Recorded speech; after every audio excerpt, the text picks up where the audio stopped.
Episode 46, Dewey's Dilemma. Welcome to Lyra 5, a planet that sparkles with unique beauty but is marred by resource disputes.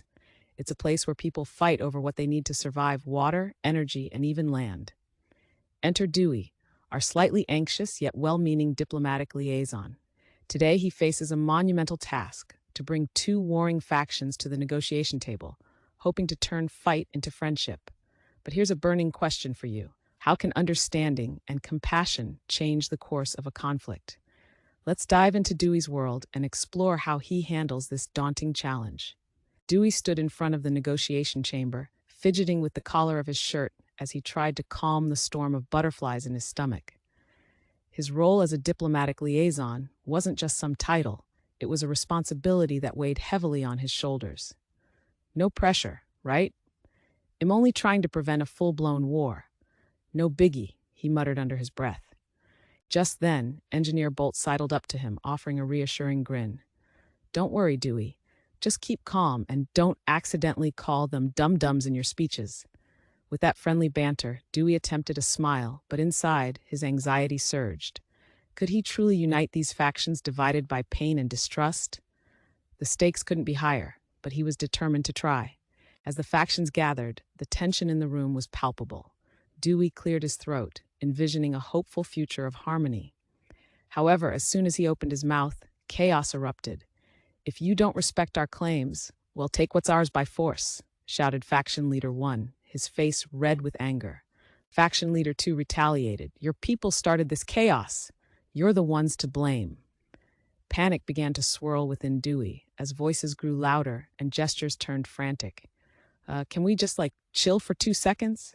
He squeaked, feeling utterly defeated. His attempts at diplomacy had spiraled into a shouting match, and he struggled to maintain his composure. How could he possibly bring peace when everything seemed to be falling apart?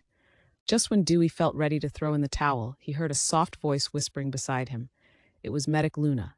Dewey, focus on empathy, she urged gently. Show them you understand their struggles. Empathy, he thought. What a simple yet powerful concept. Understanding each faction's pain was the first step to reaching their hearts. In a world torn by division, could a dash of compassion truly be the key to healing? Dewey decided he needed to step back from the battlefield of arguments and step into the shoes of the very people he sought to unite. Taking a deep breath, Dewey proposed a different approach. How about we take some time to listen to each other? He suggested, surprising himself and everyone else. Listening was essential, he realized. Meeting with each faction leader individually, he began to hear their stories. Faction Leader 1 spoke of the years spent fighting for every drop of water, while Faction Leader 2 shared tales of thriving communities now on the brink of collapse. Dewey listened intently, nodding along as they expressed their fears and frustrations. Each story painted a vivid picture of what it meant to suffer and sacrifice.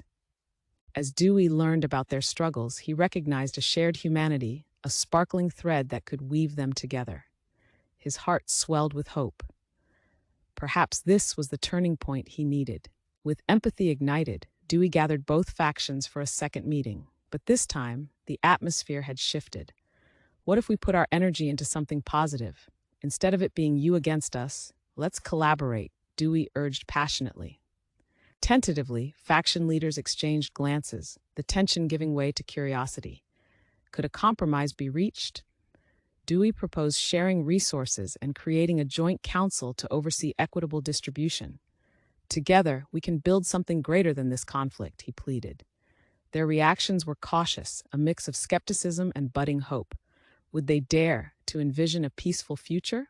As discussions unfolded, Dewey marveled at the impact of compassion in action.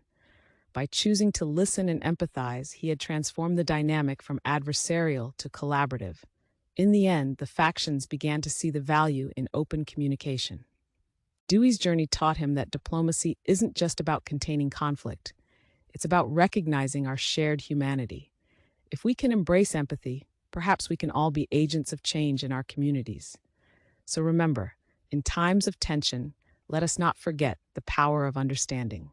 Together, we can create a world that thrives on compassion rather than conflict.